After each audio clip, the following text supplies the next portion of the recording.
Hello my dear students, how are you.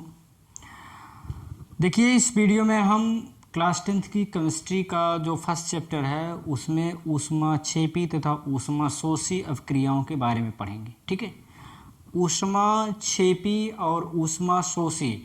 इस video में मैं इस टॉपिक को इतना अच्छे तरीके से समझा दूंगा कि सीधा आपके दिमाग में ये चीज़ें प्रवेश कर जाएंगी। तो चलिए देखते हैं ऊष्माक्षेपी तथा ऊष्माशोषी अवक्रियाएं क्या होती हैं। तो सबसे पहले बात करते हैं ऊष्माक्षेपी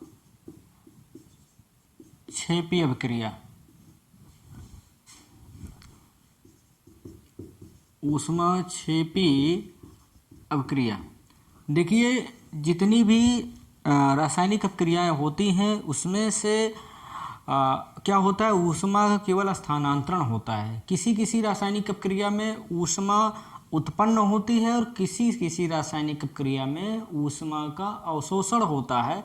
तो यहाँ पे हम ऊष्माक्षेपी अवक्रिया के बारे में सबसे पहले पढ़ेंगे। Exothermic reaction, exothermic reaction. तो अभी मैं इसको समझा दूंगा, आपको बिल्कुल समझ में आ जाएगा। एक्सोथर्मिक रिएक्शन, तो देखिए एक्सो का मतलब होता है बाहर होना, एक्सो का मतलब बाहर, और थर्मिक का मतलब होता है ताप से रिलेटेड होता है। ऊष्मा, ताप को क्या कहते हैं, ऊष्मा कहते हैं, गर्मी कहते हैं। थर्मल पावर होता है कि नहीं होता, थर्मल का मतलब होता है ताप, विद्युत ग्रह। तो उसी प्रकार से यहाँ पे एक्सो का मतलब होता है बाहर होना, थर्मिक का मतलब होता है तापमान से रिलेटेड होता है, रिएक्शन माने होता है अवक्रिया, मतलब ऐसी रासायनिक अवक्रिया जिसमें कि ऊष्मा उत्पन्न होती है, ऊष्मा बाहर निकलती है, वो कहलाती है ऊष्माक्षेपी अवक्रिया। ठीक है, तो इसको मैं लिख देता हूँ। वह रासायनिक अवक्रिया जिसमें ऊष्मा उत्पन्न होती है, ऊष्माक्षेपी अवक्रिया कहलाती है।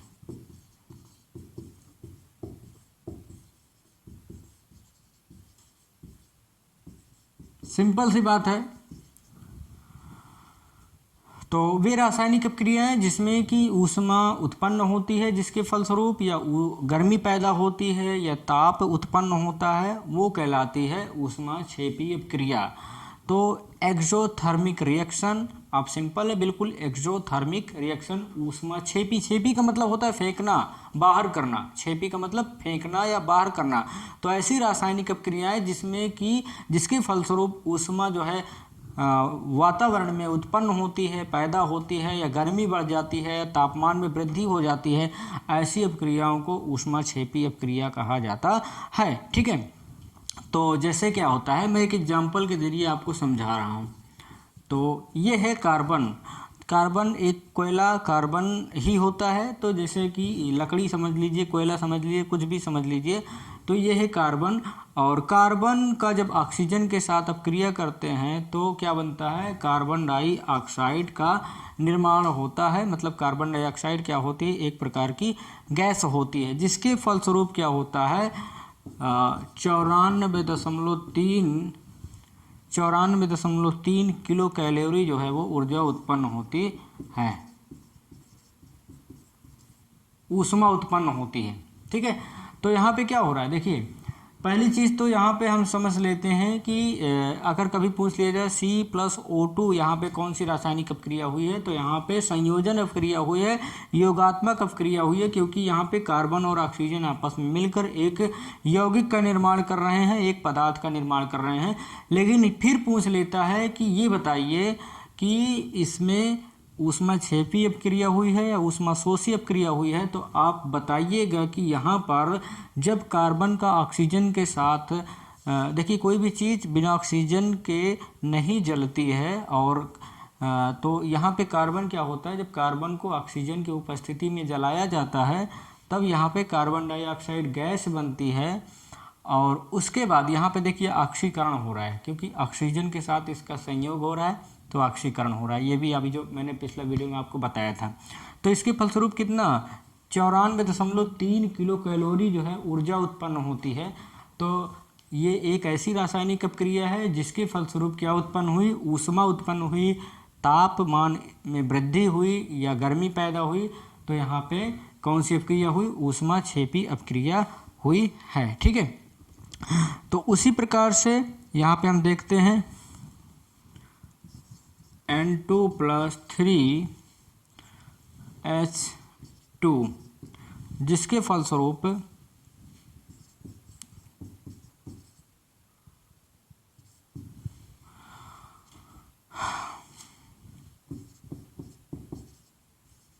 किलो कैलोरी ऊर्जा उत्पन्न हुई। यहाँ पे देखिए नाइट्रोजन है, नाइट्रोजन को जब हाइड्रोजन के साथ अभिक्रिया की गई तो इसके फलस्वरूप क्या हुआ, यहाँ पे 2NH3 एक प्रकार का यौगिक का निर्माण हुआ, एक प्रकार के पदार्थ का निर्माण हुआ। ठीक है, तो यहाँ पे क्या हो रहा है, देखिए यहाँ पे प्लस के रूप में 24.3 किलो कैलोरी ऊर्जा लिखी हुई है। तो जब इस प्रकार का समीकरण कहीं लिखा रहे तो समझ जाना चाहिए कि यहाँ पर ऊष्माक्षेपी अपक्रिया हुई है, क्योंकि इस अपक्रिया के फलस्वरूप क्या उत्पन्न हुई है, ऊष्मा उत्पन्न हुई है। तो हमें समझ जाना चाहिए कि यहाँ पर ऊष्माक्षेपी अपक्रिया हुई है। तो सिंपल सी बात है, वो रासायनिक अपक्रिया जिसके फलस्वरूप ऊष्मा उत्पन्न होती है, गर्मी उत्पन्न होती है, तापमान में वृद्धि होती है, वो ऊष्माक्षेपी अपक्रिया कहलाती है। तो इसी प्रकार के और भी एग्जाम्पल्स हैं। आप चीज़ यहाँ पे मेन टॉपिक है चीज़ों को समझना, मतलब ऊष्माक्षेपी अपक्रिया क्या है, बिना रटे हुए इसको समझना कि ऊष्माक्षेपी का मतलब उत्पन्न होना, बाहर करना, पैदा करना। तो ऊष्मा उत्पन्न होने की प्रक्रिया को ऊष्माक्षेपी अपक्रिया कहा जाता है। इसके अपोजिट ठीक हो जाता है, यहाँ पे हम बात करेंगे ऊष्मा शोषी अपक्रिया के बारे में बात करेंगे। तो देखिए वीडियो थोड़ा सा लंबा हो जाता है क्योंकि चीज़ों को डिटेल में बताना पड़ता है। तो इस वीडियो पूरा देखिए, क्योंकि पढ़ने वाले के लिए छोटा बड़ा कोई मैटर नहीं करता है। तो इसलिए हमें जो है वीडियो लंबा होने या छोटा होने से कोई मतलब नहीं होता है, हमें अपने नॉलेज से मतलब होता है। एंडोथर्मिक रिएक्शन, एंडोथर्मिक रिएक्शन, यहाँ पे एंडो का मतलब अंदर करना, एंडो का मतलब अंदर करना, एक्सो का मतलब बाहर करना।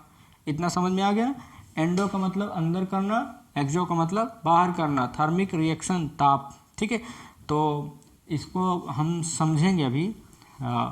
देखिए बिल्कुल अपोजिट रिएक्शंस है ये। जैसे अभी ऊष्माक्षेपी में क्या होता था, ऊष्मा उत्पन्न होती थी, और इसमें क्या होगा, ऊष्मा का अवशोषण होगा, वायुमंडल से ऊष्मा लेती है, तभी इस प्रकार की रासायनिक अपक्रियाएं होती हैं। तो वे रासायनिक अपक्रियाएं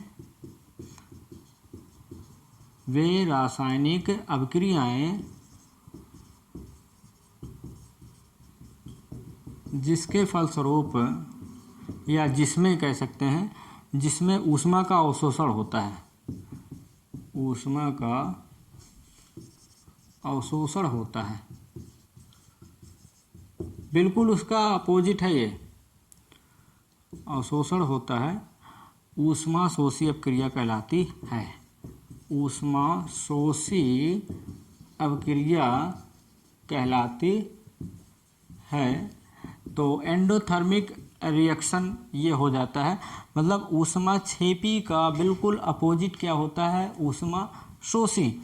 शोषी देखिए, ऊष्मा का क्या मतलब होता है, ऊष्मा मतलब होता है टेम्परेचर, तापमान, गर्मी, हीट, कुछ भी कह सकते हैं। शोषी का मतलब सोखी, सोखी मतलब अवशोषित करना, और अपक्रिया का मतलब रिएक्शंस, दोनों के बीच में जब एक्शन और रिएक्शन होता है तो उससे रिलेटेड होता है।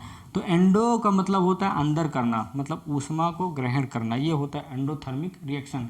तो वे रासायनिक अपक्रियाएं जिसमें ऊष्मा का क्या होता है, अवशोषण होता है, ऊष्मा शोषी अपक्रिया कहलाती है।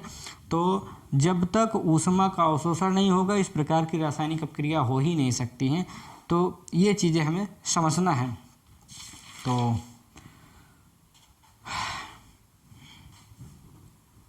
यहाँ पे एग्जाम्पल के द्वारा समझते हैं। N2+O2 बराबर 2NO, ठीक है, इस प्रकार से हुआ। और उसमें देखिए वायुमंडल से कुछ ऊष्मा जो है इसमें किलो कैलोरी ऊष्मा जो है वो अवशोषित होती है। 25 डिग्री सेल्सियस टेम्परेचर पर इसको जो है गर्म किया जाता है। तो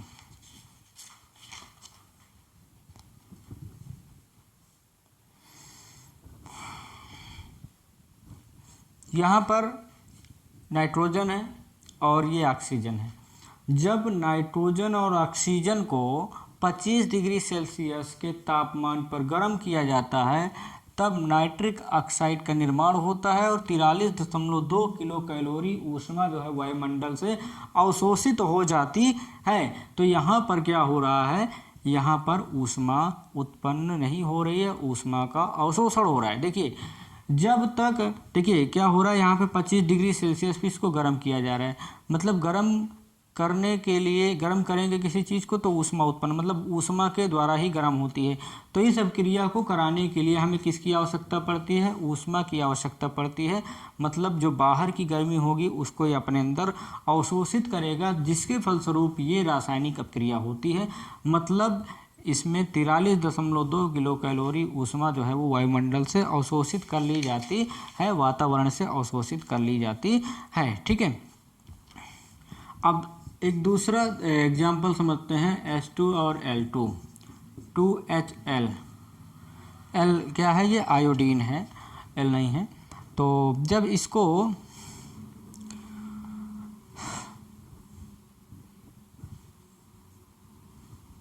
पच्चीस डिग्री सेल्सियस पर जब इसको गर्म किया जाता है, आयोडीन, हाइड्रोजन और आयोडीन को जब 25 डिग्री सेल्सियस पे गर्म किया जाता है तो यहाँ पे -12 किलो कैलोरी ऊष्मा उत्पन्न नहीं हो रही है, ऊष्मा का अवशोषण हो रहा है। ठीक है, तो यहाँ पे हाइड्रोजन है और आयोडीन है। जब हाइड्रोजन और आयोडीन को 25 डिग्री सेल्सियस पर गर्म किया जाता है तब इससे एक नया यौगिक यहाँ पे तैयार होकर बनता है, हाइड्रोजन आयोडाइड। तो हाइड्रोजन आयोडाइड बनता है और यहाँ पर हम देख रहे हैं कि इस हाइड्रोजन आयोडाइड को बनाने के लिए, मतलब हाइड्रोजन और आयोडीन के अभिक्रिया के लिए टेम्परेचर की आवश्यकता पड़ती है। इसमें टेम्परेचर निकलेगा नहीं, खुद ये अभिक्रिया करवाने के लिए टेम्परेचर की आवश्यकता पड़ेगी। मतलब इसको खुद ही तापमान चाहिए वायुमंडल से, वातावरण से। तो ये 25 डिग्री सेल्सियस पर जिसको गर्म करते हैं तो इसमें 12 किलो कैलोरी ऊष्मा जो है वातावरण से ये अभिक्रिया खुद ही अवशोषित कर लेती है। ठीक है, तो इस प्रकार से ऊष्माक्षेपी का अपोजिट क्रिया होती है ऊष्माशोषी। सिंपल सी कह रही है, ये शब्द ही कह रहा है ऊष्माशोषी, मतलब गर्मी खींची, सोख ली। तो इस प्रकार से ये आपका ऊष्माक्षेपी और ऊष्माशोषी वाला टॉपिक जो है वो कंप्लीट हो गया। तो मुझे उम्मीद है कि ये वीडियो आपको ज़रूर पसंद आएगा और वीडियो को आप लाइक ज़रूर करेंगे, वीडियो को शेयर ज़रूर कर दीजिएगा। चैनल को सब्सक्राइब नहीं किए तो प्लीज़ चैनल को सब्सक्राइब कर लीजिए। और हमारा और आपका जो रिलेशन है वो लॉन्ग टर्म का होना चाहिए, तभी हमारा और आपका जो है थोड़ा सा बेनिफिट मिल सकता है। तो मिलेंगे अगले वीडियो में केमिस्ट्री के वीडियो के साथ या मैथ के वीडियो के साथ। लेकिन आप इंग्लिश ग्रामर पढ़ना चाहते हैं तो हमारे इसी यूट्यूब चैनल पर आपको active passive narrations and direct indirect मिल जाएंगे। और बायोलॉजी के 101 वीडियोज आपको हमारे इसी यूट्यूब चैनल पर उपलब्ध मिलेंगे। और भी बहुत सारे मोटिवेशनल वीडियोज, एजुकेशनल वीडियोज आपको मिल जाएंगे, आप देख सकते हैं। मिलेंगे अगले वीडियो में, तब तक के लिए जय हिंद।